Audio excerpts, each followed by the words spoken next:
Well, let's talk about those Yep. Bucks then, because this team is 1-3 so far this season. They beat the injury-riddled 76ers, but then have lost to the Bulls, your John Henson Nets, and Mhm. then the Celtics, all by double digits. They are 23rd in opponent PPG, near the bottom in three-point percentage, near the bottom in point diff. They have a couple days off here before they play the Grizzlies. John, what do you think is going on with your guys here? By the way, my Nets are getting over 19 wins. Watch this. They're looking serviceable. Let's So start with that. I think there's I think there's two things. The lack of youth and draft development. If you look at who they've drafted, none of them are rotational pieces. They kind of get rid of them. Dante, who was a rookie when I was there, he started playing well more when he left Milwaukee. So we can't really say he developed there. If you look at these teams with the older, like Dame is 34, Dame is my age, Giannis is 30, Chris is my age. So like, if you look at these teams with these aging cores, they have like an infusion of draft assets and youth. So like, Milwaukee Bucks doesn't have draft assets, but if you look at the Heat, they had Harrow come in, Jaime Jaquez, Jovic. If you look at the Warriors, Kuminga, Moody, Podziemski, Trace Jacks Davis. So they haven't been able to just sustain with a little bit of youth, which can go a long way when teams have older cores. So that's one thing. And then my second thing is they got to pass the ball. They got two ball dominant guys. They're 22nd in passes, they're 22nd in assists, and they're 27th in secondary assists. Giannis is not making the passes that he usually would make. I play with Giannis. He sees everything. If he wanted a 100 triple-double, he could go get a triple-double. So he's kind of pressing a little bit. I don't know if it's just part of the season. I don't know if Doc's not holding him accountable. I don't know if his teammates are not holding him accountable. And then with Dame as well, these are two very ball-dominant guys. They're going to have to move the ball. They're not – ISO ball is over. Athletes are too good. Teams are too good. Coaches are too good. They're sitting on everything. I mean, there was a possession I saw one game where Gary Trent was in the corner and Giannis didn't swing to him, and he went over three guys, missed it. So it's weird that he's not making that correct play. And just from me being there, I think that's more of a coaching thing, more so than a player thing. Doc Rivers has to say, Giannis, you got to pass that ball. And he has to go through that fire and hopefully Giannis complies, right? So that's, I think, are the two things: the lack of youth and they're not passing the ball. They're just playing isolation. They're playing selfish, and that is a recipe for disaster in this NBA.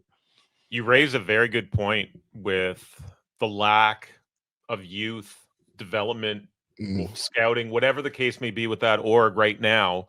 And I do want to address Doc Rivers here momentarily, but Chris, like, what have you seen specifically from this team? Like John talked about, like, two ball dominant guys, and like Giannis, I think, is averaging 28.8. Dame is averaging 28 flat here so far. What have you noticed about this team that just looks different here in the small sample size? First of all, I just want to applaud John for the point that he made about the lack of youth on this roster. Like on most teams in the NBA, you can kind of look at the end of the bench, some of those like later draft picks, if you are one of the top tier teams in the NBA, and say, hey, these are the guys that are going to make up the team 3 to 5 years down the road. We don't necessarily need them right now, but at the same time, we are building them up as a part of these playoff rosters that we have, and we'll see what happens down the line. Milwaukee doesn't have that. They are stuck with Giannis Antetokounmpo and Damian Lillard, two superstars who are still averaging 28 points in their own right. But just from me watching the Bucks compete, it's been a minute since I've seen two superstars, like a dynamic duo to this degree, as talented as they are, that just seem like they're on completely different wavelengths. And I'm not saying like behind the scenes there's some sort of subtle beef between Lillard and Antetokounmpo. Like I don't say that at all. I just think from an on-court chemistry perspective, I just don't think it's enough, paired with the lack of presence by anyone else on this team, to make Milwaukee a true contender for an NBA championship. Like, I just looked at the championship odds. They're 20-1 for the Larry O'Brien trophy, which I think is kind of generous. Like John mentioned, this is an aging team. Like Chris Middleton, Damian Lillard, Brooke Lopez, they're all between the ages of 33 and 36 years old. They brought on Gary Trent Jr. and Taurean Prince over the offseason, but both are struggling right now. Prince inserted into the starting lineup. Trent can't buy a bucket to save his life, and again, carrying over those problems from the Toronto Raptors, unfortunately. I think Adrian Griffin is looking at this team right now and just kind of laughing his ass off, because I don't think this was a coaching problem in the first place. I think this was a problem with the makeup of this roster. And Giannis was kind of hinting at it in the past. Like, if this is a team not vying for a title, he has to seriously consider whether or not he wants to play out the rest of his contract with the Milwaukee Bucks. And if he does not want to do that, then this franchise needs to explore the idea of moving him, getting something for him before, down the line, his value starts to dip. So that's the interesting point then, because I look at that, and I've not been a Doc Rivers fan as a head coach. I'm not a Doc Rivers apologist. But if it's not just a coaching thing, and I mean, Doc now has a record of 20-26 as head coach of the Bucks, not to mention the first round exit last season. Adrian Griffin was canned after a 30-13 record. So let me ask you this, John. Does Doc Rivers make it to the end of the season here? Yeah, the Bucks are they're in a tough spot because you can't just fire two coaches in less than 6 months into the season. It just doesn't work like that. I think how the Bucks did it personally was a little interesting. You hire him as an advisor, then you hire him as a head coach. You fire the coach that's 30-13.